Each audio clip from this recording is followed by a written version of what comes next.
मुनिराजों की जय का अवसर करेंगे।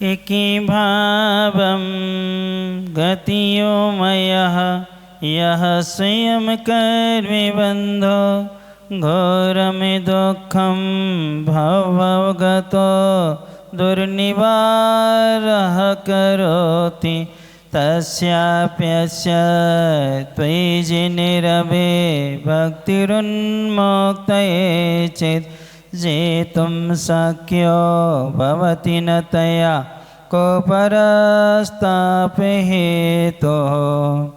13 नंबर।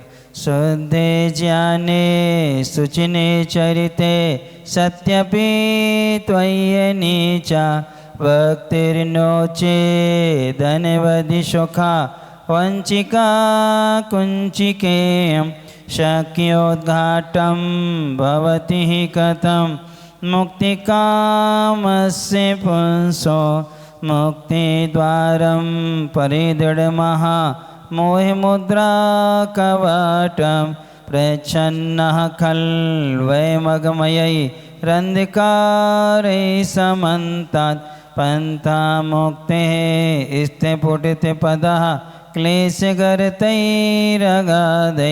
तत्कस्तेन व्रजति सुकृतो देवे तत्त्वावासि यदग्रे न भवति भवत् भारतिरत्नदीपः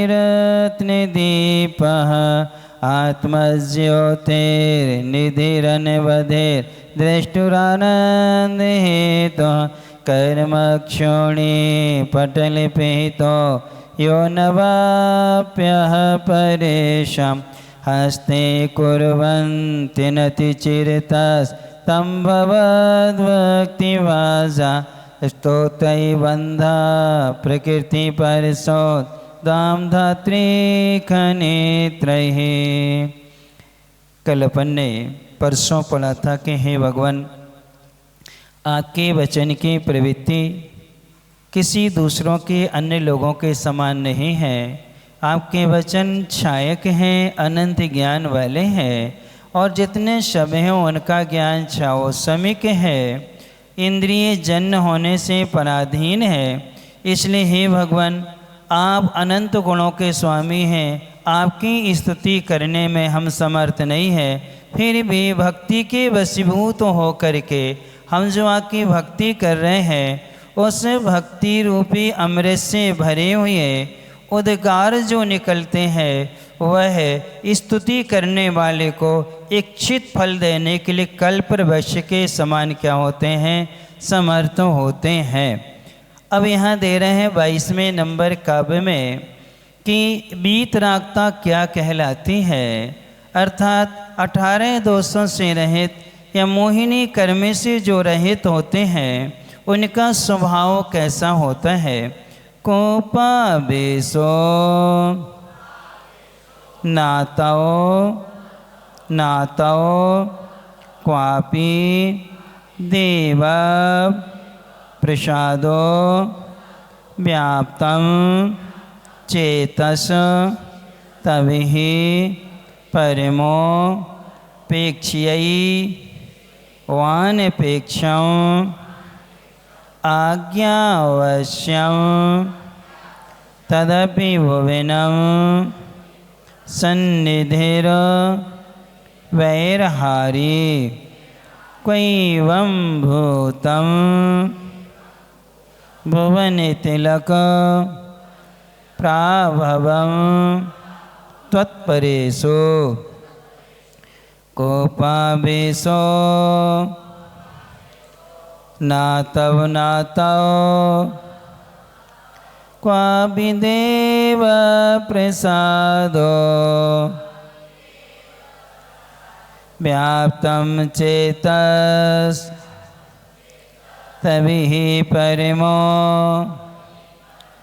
पेक्ष्यैवानपेक्षम् आज्ञावश्यं तदपि भुवनं सन्निधिर्वैरहारी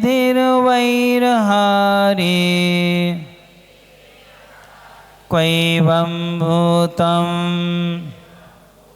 भुवनतिलको प्रभवं त्वत्परेशो कोपावेशो नातव क्वापि देव प्रसादो व्याप्तं चेतस्तभिः परमो पेक्ष्यैवानपेक्षम् आज्ञावश्यं तदपि भुवनं सन्निधिर्वैरहारी क्वैवं भूतं भुवनतिलको प्रभवं त्वत्परेशो कभी किसी पर क्रोध न करते नहीं किसी पर रागी भाव स्वार्थ रहते चेत आपका रखते वीते राग संभाव सारा जगत रखे जिन आज्ञा बैर विरोध को रख कर दूर सहज शांति के धाम रहे प्रभु अद्भुत प्रभुता से भरपूर। अब यहाँ पर दे रहे हैं कि हे भगवान आपका तब यानी आपका क्वापि यानी किसी पर कोपावेशा नहा कोप का आवेश नहीं है। कोप यानी क्रोध, क्रोध का क्या नहीं है, आवेश नहीं है या क्रोधमय भाव नहीं है। और ना क्वापि तव प्रसादः क्वापि यानी किसी पर भी तव यानी आपकी प्रसाद यानी प्रसन्नता न नहीं है। आप किसी पर क्रोध का भाव भी नहीं करते हैं और आप किसी से प्रसन्न भी नहीं होते हैं, अर्थात किसी पर आप प्रसन्न भी नहीं हैं। फिर इसके बाद में ही यानी निश्चय ही तब यानी आपका चेता यानी चित्त अनपेक्षम स्वार्थ से क्या है, रहित है। परमोपेक्षा अत्यंत उदासीनता से ही व्याप्तम यानी भरा हुआ है। ऐसा होते हुए भी भुवनम यानी सारा जगत आज्ञावश्यम आपकी आज्ञा के अधीन है। तब यानी आपकी सन्निधि यानी निकटता वैरहारी शत्रुता को या बैर को दूर करने वाली है। भवन तिलक ये तीनों लोकों के तिलक एवं भूत ऐसा प्राभवम प्रभाव तत्परेशो आपके सिवाय दूसरे देवों में कहाँ हो सकता है। पूरे छंद का अर्थ होगा हे भगवान आप किसी पर क्रोध भाव नहीं करते हैं, आप किसी पर प्रसन्न भी नहीं होते हैं, क्योंकि आपका जो चित्त है वह स्वार्थ से रहित है और साथ साथ में परम उदासीनता से भरा हुआ है। इसलिए सारा जगत आपकी आज्ञा के वशीभूत है। आपकी निकटता बैर को दूर करने वाली है। हे तीन लोक के नाथ ऐसा प्रभाव अन्य किसी दूसरे देवों में नहीं देखा जा सकता है। अब यहाँ पर आचार्य भगवान ने 5 विशेषताएं भगवान की बतलाई हैं। सबसे पहले भगवान किसी पर क्रोध का भाव नहीं करते हैं। कारण क्या है, उनके मोहिनी कर्म का क्या हो गया है, नाश हो गया है। इसमें संजलन कसाय वाले जो मुनि महाराज होते हैं वह भी किसी पर क्रोध आदि नहीं करते हैं, और करते हैं तो 1 सेकंड से ज़्यादा का रहता नहीं है।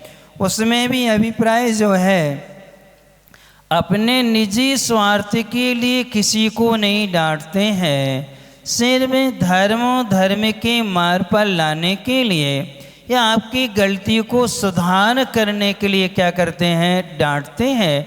अरहंत भगवान जो है वह मोहिनी कर्म से रहित हैं, इसलिए वह किसी पर क्रोध का आवेश नहीं है और किसी पर प्रसन्न भी नहीं होते हैं। आप उनकी कितनी भी निंदा करो, उनका नहीं बिगड़ना अपना है। हम उनकी स्तुति करेंगे, उनको कोई लाभ नहीं है, लाभ किसको मिलेगा, अपन को मिलता है। इन दोनों चीज़ों में अर्थात क्रोध में और प्रसन्नता में, दोनों में आप जो है समता का भाव रखते हैं, क्योंकि आप अपेक्षा से रहित हैं, स्वार्थ से रहित हैं। कैसे रहित हैं? स्वार्थ के 2 अर्थ होते हैं, स्व यानी निज, अर्थ यानी प्रयोजन। निजी प्रयोजन का नाम क्या कहलाता है, स्वार्थ कहलाता है। दूसरा जो है स्व यानी आत्मा, अर्थ यानी प्रयोजन। आत्मा के लिए जो कार्य किया जाता वो भी क्या कहलाता है, स्वार्थ कहलाता है। वर्तमान में आत्मा के लिए जो कार्य किया जाए, ये शब्द आजकल स्वार्थ का ये अर्थ गौण है। इस समय कौन सा अर्थ विवक्षित है स्वार्थ का? अपना मतलब। क्या निकालना? अपना मतलब निकालना। जब स्वार्थ होता है तो हम लोग भी देखते हैं भक्ति भी स्वार्थ रहित तो होना चाहिए। कैसी होना चाहिए? निस्वार्थ भाव से कर्तव्य समझ के जब हम कार्य करते हैं उसका आनंद कुछ और ही होता है, और स्वार्थ के लिए जो कार्य किया जाता है वह प्रयोजन तक तो रहता है, प्रयोजन सिद्ध होने के बाद में उसको उससे कोई मतलब नहीं रहता है। आप लोगों की भक्ति कैसी है? स्वार्थ वाली कि निस्वार्थ वाली? स्वार्थ वाली है ना, कि जब तक प्रयोजन है सो, जैसे चौका लग गया सो महाराज के आसपास दिख गए, आहार हो गए, इसके बाद पता नहीं महाराज कौन से देश में है, क्या नहीं, कोई मतलब नहीं।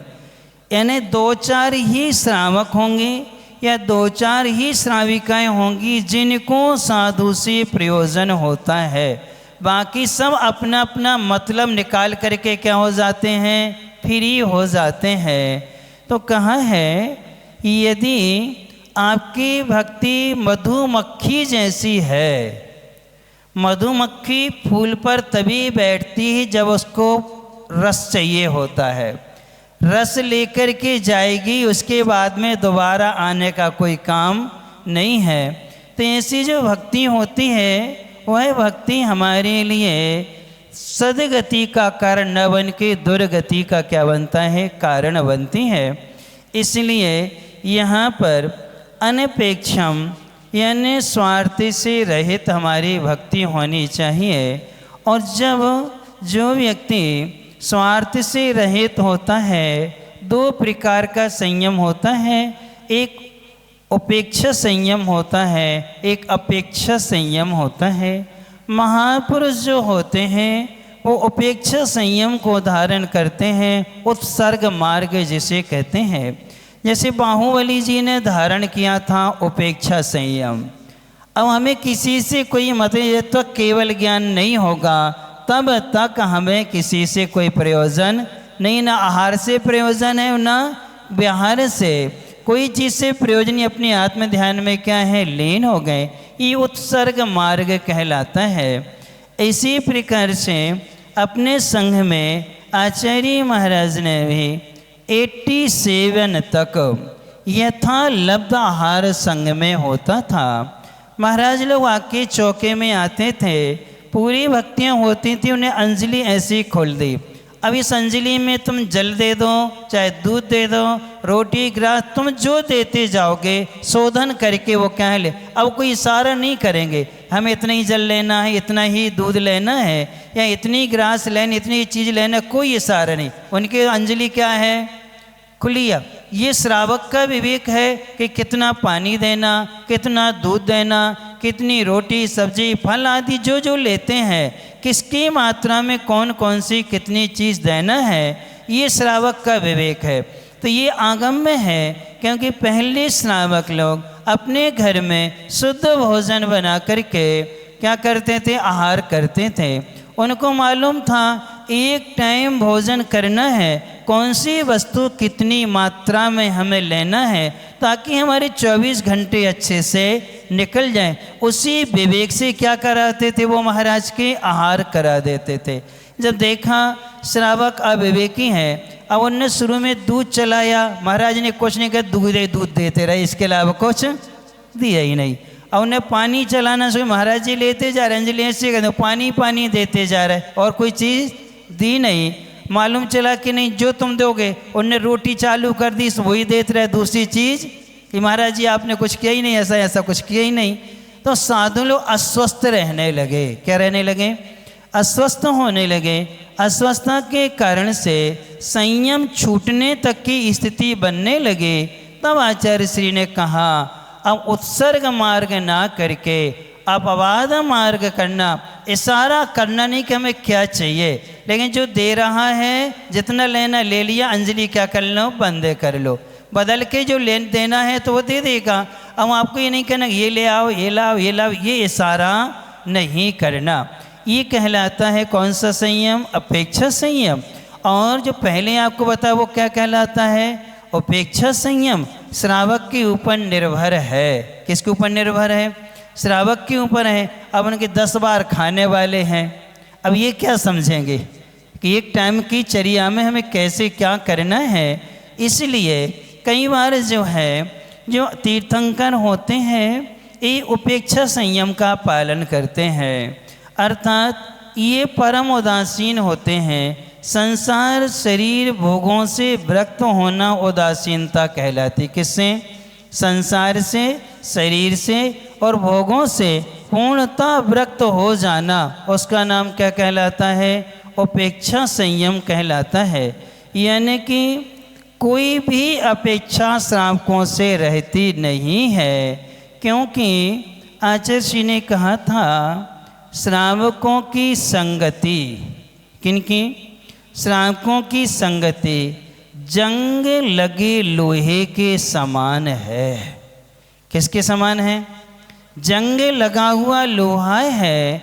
यदि एक बार तुम्हें लग गया तो क्या होगा, टेटनस का इंजेक्शन भी काम नहीं करेगा, नियम से पूरे शरीर में क्या हो जाएगा, यानी विकृति फैल जाएगी और वह अंग ही कटवाने की तक क्या है नौबत आ जाती है।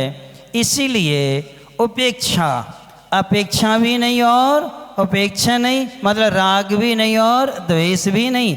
हमारा प्रयोजन था, हम आपके घर आ गए, अब आपका प्रयोजन है तो आप हमारे पास आ जाओ, तो हम धर्म लाभ दे देंगे और आप पूछोगे तो देंगे, अन्यथा हमें कोई चर्चा नहीं करना है। आचार्य जी ने कई बार कहा कि देखो ये श्रावक हैं, ये तो टाइम पास मूंगफली है। क्या है वो तो आएगा यहाँ वहाँ की बात करेगा, तुम्हारा समय भी खराब करेगा और अपना तो वो क्या है कर ही रहा है। बिरले लोग आते हैं दर्शन करके तत्व चर्चा करते हैं। बिरले लोग होते हैं कि आश्रव का स्वरूप क्या है, बंध का स्वरूप क्या है, फिर इस दुख क्या है, दुख के कारण क्या है, इन दुखों से हम कैसे बचें। कर्म में बंधने के बहुत सारे अवसर हैं, कर्म की निर्जना कैसे होगी, ये करने वाले बहुत कम मिलते हैं। इसलिए आज आपसे 2 प्रश्न है। बहुत अच्छी बात, कल रात में नींद खुल गई करीब 12:15 बजे, फिर हम छत पे आ गए। अच्छी चंद्रमा था, पूर्णिमा थी, फिर बैठे रहे 2 घंटे तक वहीं आराम से। उस समय एक चिंतन में आया पाप निर्वृत्ति और धर्म प्रवृत्ति, दो में से बहुमूल्य कौन है? पाप से निवृत्त होना मुख्य है या धर्म में प्रवृत्ति करना मुख्य है? चिंतन करते करते निष्कर्ष निकला, धर्म प्रवृत्ति मुख्य नहीं है, पाप से निवृत्ति होना मुख्य है। क्योंकि ऐसे भी लोग देखे जाते हैं जिनमें धर्म की प्रवृत्ति तो है लेकिन पाप से निवृत्ति नहीं होती है। धर्म खूब करते हैं लेकिन पाप से निवृत्त नहीं है। और जिस व्यक्ति ने पापों से निवृत्ति ले ली है वो धर्म को स्वीकार करे ना करे, पाप से होने वाले आश्रव बंदी से तो क्या हो जाएगा? बच जाएगा कि नहीं बच जाएगा? जैसे ही पाप का त्याग करेगा और त्याग करते ही पाप का संवर हो जाएगा। अब वो धर्म में लगे और ना लगे, लेकिन पाप से तो क्या हो गया? छूट गया। और कई लोग धर्म में लगे हुए हैं, हिंसा भी से बच जाते हैं, लेकिन झूठ बोलने से, कर्कश वचन बोलने से, अपशब्द वचन बोलने से, राग से मिश्रित वचनों को क्या करने से, बोलने से नहीं बच पाते हैं। फिर इसके बाद में चोरी से, किससे? चोरी से। हमने एक बालक से पूछा था, यहाँ की बात नहीं है, पंडरी की बात है, हनी क्यों तुम्हारे पापा मम्मी क्या करते हैं? बताओ। हिंसा करते? नहीं महाराज जी, काय को करेंगे, पंजैन हैं। झूठ बोलते हैं? नहीं बोलते, हमारे माता पिता हमारे झूठे। चोरी करते हैं? हाँ महाराज जी, चोरी तो करते हैं। यानी कैसी चोरी करते हैं, क्या करते हैं? कहीं महाराज जी हमारे पापा भी कामचोर और मम्मी भी कामचोर हैं। खुद बैठी रहती हैं और हमसे कहती हैं जाओ पानी भर के लाओ, हमसे कहेंगे ये करके लाओ और हमसे कहेंगे ये करके लाओ। खुद क्या कह रहते हैं? तो हमारे पापा मम्मी क्या हैं? कामचोर हैं। यानी वे काम नहीं करते, हम लोगों से क्या हैं? करवाते हैं। तो देखो, धर्म में प्रवृत्ति है लेकिन चोरी से निवृत्ति नहीं है। कुशील से आज के समय में बचाना बहुत कठिन है, क्योंकि टीवी और मोबाइल में यूट्यूब को देखने वाले या कोई भी इंटरनेट कोई भी साइट चलाने वाले होते हैं, पहले ऐसे दृश्य हमारे सामने आते हैं जो कभी हमें देखना भी नहीं चाहिए। वही दृश्य पहले आते हैं, बाद में हमें जो चीज़ खोजना है वो हमें बाद में मिलती है। तो दोष लगेगा कि नहीं लगेगा? लगेगा कि नहीं लगेगा? बहुत से लोग मोबाइल में हास्य शो वगैरह आते हैं, अर्थात जिनमें बॉलीवुड या हॉलीवुड के हीरो हीरोइन बैठते हैं, कोई ना कोई हास्य चुटकुले आदि होते हैं, उनको बड़ी गौर से देखते सुनते हैं। अब उनमें कुछ ऐसी विसंगतियां होती हैं, ऐसी वेशभूषा होती हैं उन लोगों के कि सहधर्मी जो होता है या जो धर्मात्मा होता है वह कभी उन दृश्यों को देख भी नहीं सकता है, अर्थात विकारी भावों को प्रवृत्त हो जाया करते हैं। फिर कुशील से निर्वृत्त होना, फिर परिग्रह से निर्वृत्त होना और कठिन हो जाता। किससे निर्वृत्त होना? परिग्रह से निर्वृत्त होना। इसलिए पाप से निर्वृत्त होना ज़्यादा अच्छा है अपितु धर्म में प्रवृत्ति की अपेक्षा। हम धर्म में प्रवृत्ति करते हैं लेकिन पाप से निर्वृत्त नहीं हो पाते हैं। इसीलिए तो हमने जो धर्म किया है उसका हमें फल नहीं मिलता है, क्योंकि हम पाप से निर्वृत्त नहीं हुए हैं। या सर्दी जुकाम की हम दवाई खाएं और आइसक्रीम भी खाएं, साथ में फ्रिज की रखी वस्तुएं भी खाएं हम आराम से, और यहाँ सर्दी खांसी की क्या करें? आप ठीक होंगे क्या? यहाँ हम मिर्च मसाले वाली चीज़ें खाएं और यहाँ एसिडिटी की हम दवाई खाएं। यहाँ हम बात को बढ़ाने वाली उड़द की दाल है, तुअर की दाल है, चावल आदि है, दही आदि है, ये बात को बढ़ाने वाली खटाई आदि हम खूब खाएं और यहाँ बात की क्या करें? हम दवाई भी खाएं, तो ठीक होंगे क्या? नहीं होंगे। जिन कारणों से रोग उत्पन्न होते हैं पहले उन कारणों को रोक देना चाहिए, तब पे दवा की भी आवश्यकता नहीं होती है। कुछ समय बाद वह विकृति क्या हो जाती है, दूर हो जाया करती है। इसलिए हे भगवान, आप जो है संसार शरीर भोगों से उदासीन है, इसलिए व्याप्त है, अर्थात सारा जगत आपकी आज्ञा के क्या है, बस में है, अधीन है। और आपकी जो निकटता है वो बैर को दूर करने वाली होती है। सबसे पहली बात यह है कि भगवान की निकटता वैर को दूर क्यों करती है, उसके दो कारण हैं। सबसे पहला कारण है आपका अंतराय कर्म का क्षय हो गया है। क्या हो गया है?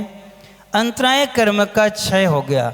अनंत ज्ञान, अनंत दर्शन, अनंत सुख, अनंत दान, अनंत लाभ, अनंत भोग, अनंत उपभोग और अनंत वीर्य। तो आप जो है जीवों को क्षायिक अभयदान देते हैं।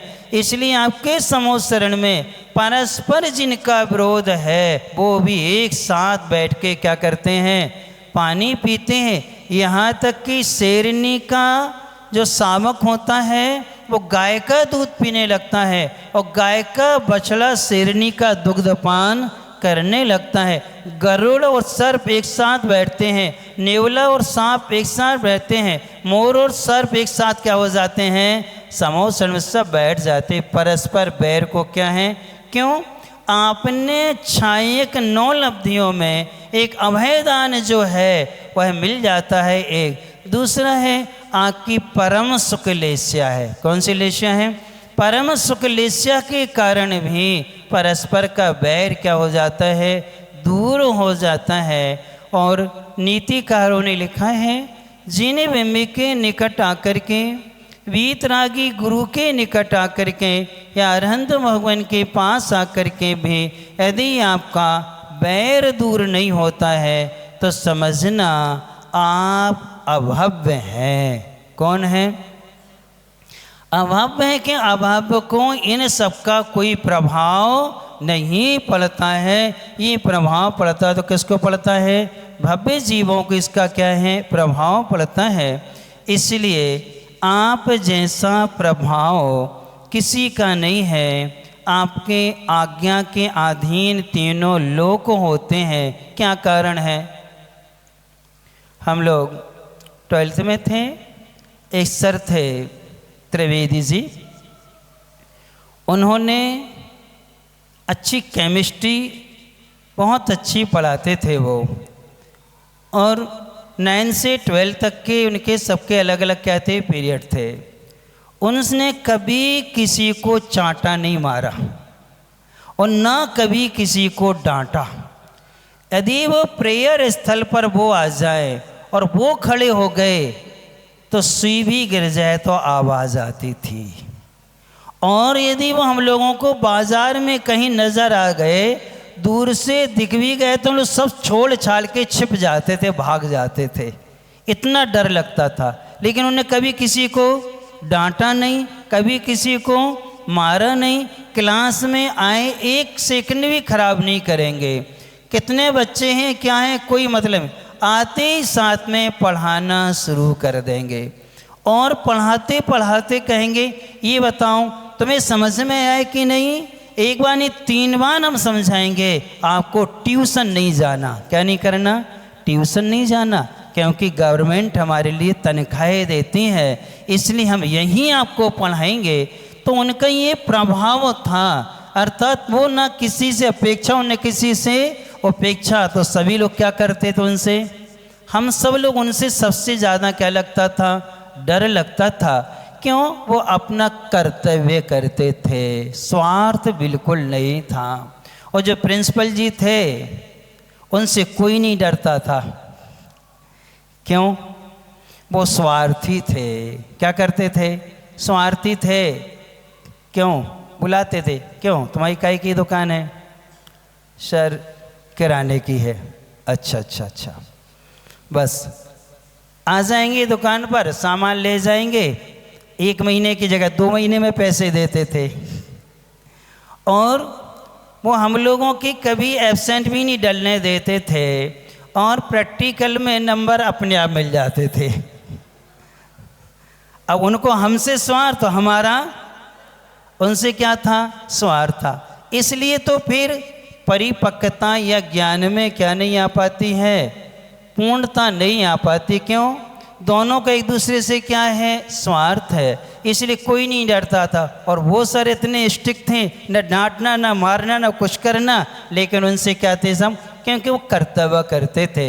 इसलिए यहाँ पर 4 चीज़ें हो गई। क्रोध का भाव एक ही कारण है क्रोध का, वह ये है इच्छा पूर्ति में बाधा।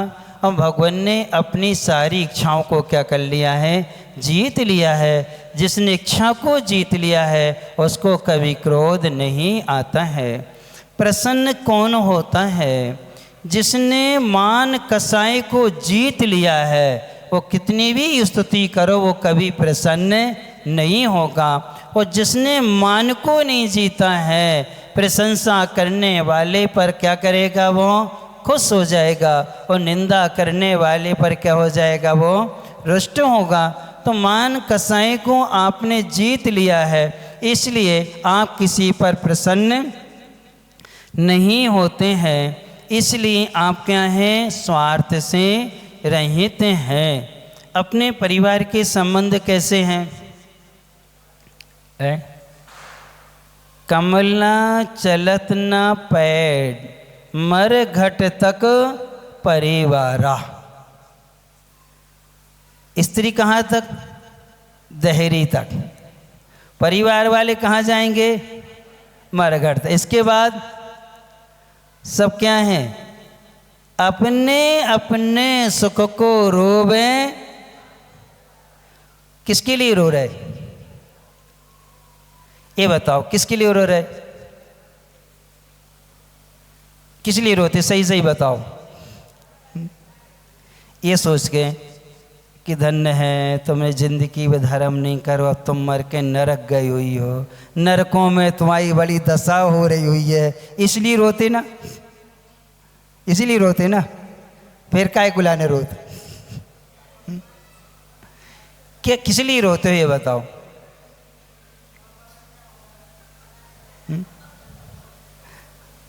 अब तुम जिनके लाने रो रहे हो वो एकाध ना हो तुमसे पूछ भी, काय तुम काय रो रहे हो, क्यों तुम दुखी हो रहे हो, कभी आया लौट करके? उसको तुमसे कोई प्रयोजन नहीं है। जो कि मरने वाला जो है वो गति सुखी होता है, वो जहाँ जाता वहाँ रम जाता है, वहाँ इससे कोई प्रयोजन नहीं है। और अपन और क्या है, निरंतर अपन उसी के विकल्प में क्या है, कर्म को बंद करते रहते हैं। अपना स्वार्थ होता है, उसको स्वार्थ नहीं है तो अपन को भी स्वार्थ नहीं रखना चाहिए। इसलिए तिल्लो पुण्यति में आया है, स्वार्थ सहित भक्ति, स्वार्थ सहित दान कुभोग भूमि का कारण बनता है। किसका बनता है? कुभोग भूमि ले जाएगा आपको। कुभोग भूमि में एक टांग के, एक हाथ के, एक कान के होते हैं। एक कान इतना बड़ा होगा, उसी को बिछा लो, उसी को क्या कर लो, ओढ़ लो। अर्थात इतनी बड़ी नाक होगी, किसी के भीतर घुस के सो जाओ आराम से। यानी ऐसा शरीर मिलता है वहाँ पर।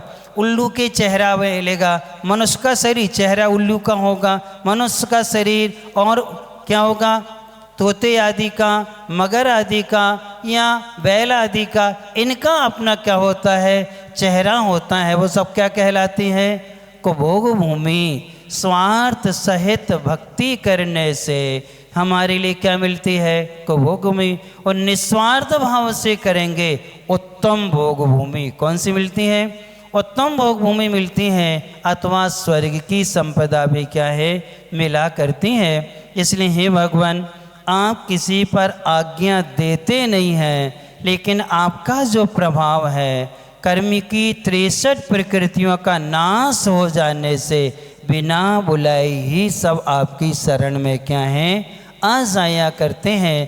तीनों लोग आपकी आज्ञा के क्या होते हैं, अधीन होते हैं। आज्ञा देते हैं भगवान, क्या देते हैं, क्या आज्ञा? आज्ञा वो देते नहीं हैं, लेकिन अपन सब उनके क्या होते हैं, अधीन होते हैं। क्यों? उन्होंने अनंत चतुष्टयों को क्या कर लिया है, प्रकट कर लिया है। इसलिए उनकी निकटता शत्रुता को दूर करती है। उसके दो कारण हैं, 18 दोष से रहित होने के कारण से एवं आपका मोहिनी कर्म का नाश हो जाने से अथवा परम सुख लेस्या हो जाने से आपस का बैर भाव क्या होता है, दूर हो जाया करता है। अब अपन चलते हैं कहानी की ओर। वहाँ पर पावन वर्षा योग लक्ष्मी भूषण मुनिराज का हुआ है। 11 मुनि महाराज एक साथ वहाँ पर हैं, चतुर्मास में हैं।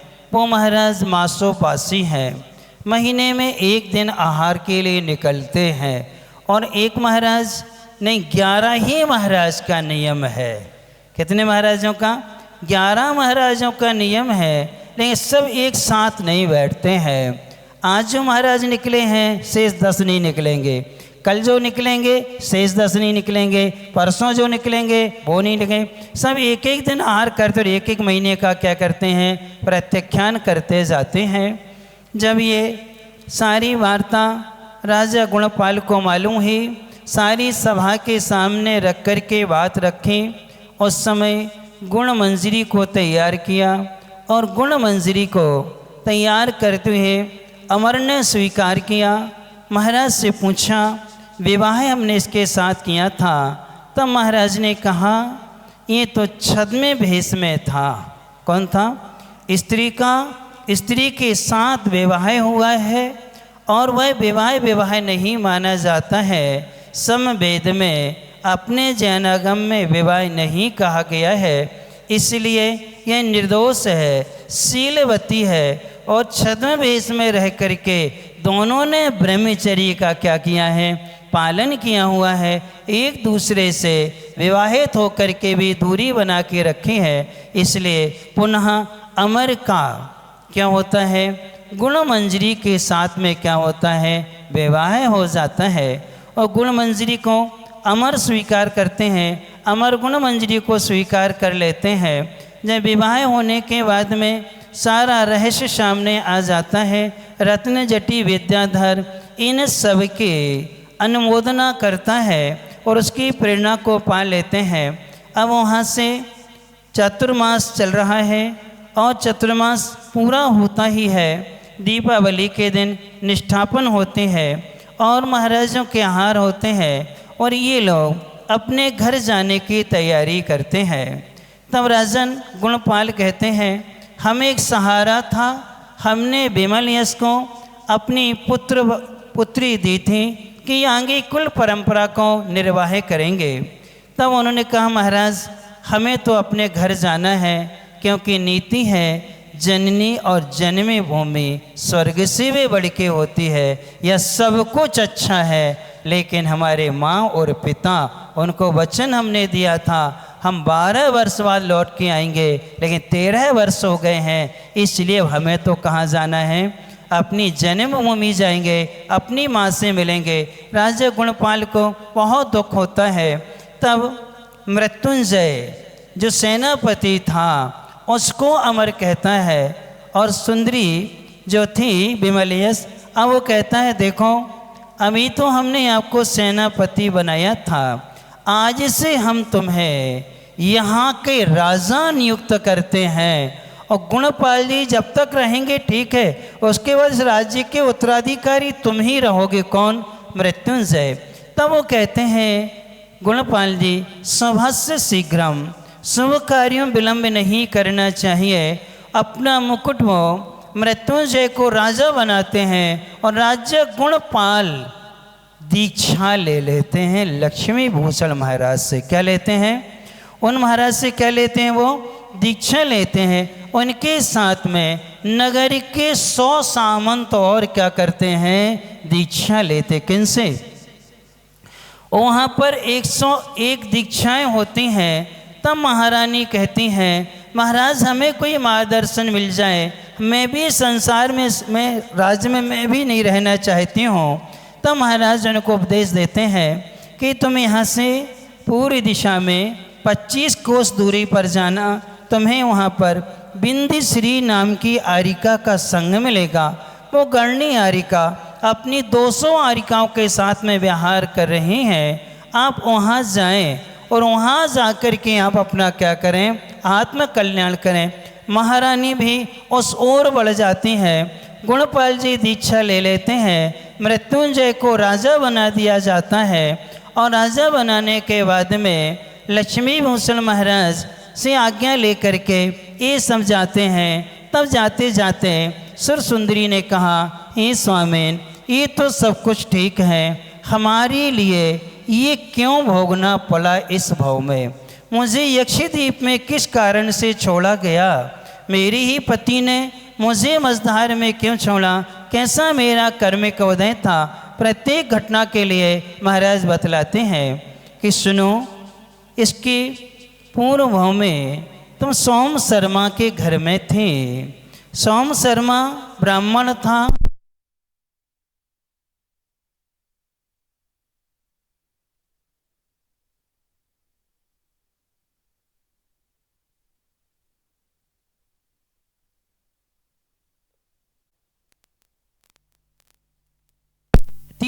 जा रहा था और जिन धर्म से प्रभावित होने के कारण तुमने 12 व्रतों को स्वीकार कर लिया था। 12 व्रतों को स्वीकार करते हुए धर्मचर्या अच्छे से करती थी, लेकिन तुमसे एक दिन भूल हो गई थी। अतिथि समिभाग किया था, मुनि महाराज के आहार कराए थे, उनके संग में 2 साधक भी थे। आपने सुबह उनको निमंत्रण दिया था कि आपके आहार हमारे घर पर होंगे, लेकिन तुम्हारे घर पर मुनिराज के आहार हो जाने से तुम खुशी में उनको बुलाना भूल गई थी और उन ब्रह्मचारियों साधकों का उस दिन उपवास हो गया था। कोई दूसरा बुलाने आया तो उन्होंने नहीं कहा, हमारा निमंत्रण तो वो करके गए हैं, हमने पहले उनका निमंत्रण स्वीकार कर लिया है, इसलिए हम आपके यहाँ जा नहीं सकते। और आहार की खुशी में तुम उनको बुलाना भूल गई थी। उस समय का कर्मिक का उदय आया इस समय कि तुम्हें कहाँ छोड़ा है? यक्षद्वीप में छोड़ा है। यानी यह विचार कर लें, कई बार अपन लोग भी ये क्रिया करते हैं। भैया लोगों से, दीदी आसी या किसी व्यक्ति से कह देते हैं आज आपको हमारे यहाँ आना है, भोजन करना है, और जब कोई कार्य आदम खुशी में भूल जाते हैं बुलाना, तो उससे कौन से कर्म का बंध होता है? सोचो, उस समय का बंधा हुआ कर्म, जिस समय सबको आवश्यकता थी, उस समय अमर ने सुंदरी को कहाँ छोड़ दिया? और यही कहा कि ये अमर का जो जीव है ये मुनि महाराज का जीव है। किनका? जिन महाराज के संघ में ये ब्रह्मचारी साधक थे, इन महाराज का आहार तुम्हारे हुआ था, उस खुशी में तुमने उनको बुलाना छोड़ दिया, तो आपके लिए ये अमर तो मिल गए, अमर मुनि महाराज तो आपको मिल गए, इनकी खुशी थी, तुम्हें ये मिल गए, लेकिन आपने उनको छोड़ दिया था, इसलिए तुम्हारे लिए क्या कर दिया? यहाँ छोड़ दिया। ये पश्चाताप करती हैं। तब फिर पूछती है कि मुझे आगे वहाँ पर समुद्र में वो मिला था, ये क्षेत्र का सेठ, उसने ऐसा क्यों किया? फिर ये सारी घटनाएं महाराज क्रम क्रम से पूरा चित्रण बताते जाएंगे कि आगे कौन कौन से कर्म से कौन कौन सी घटना घटती है। ये सब होते हुए ये लोग फिर बाद में अपनी चंपापुर नगरी के लिए आगे जाएंगे, उससे इस पर आगे जानने की कोशिश करेंगे। आज की नियम का पालन कौन ने किया? क्या नियम था?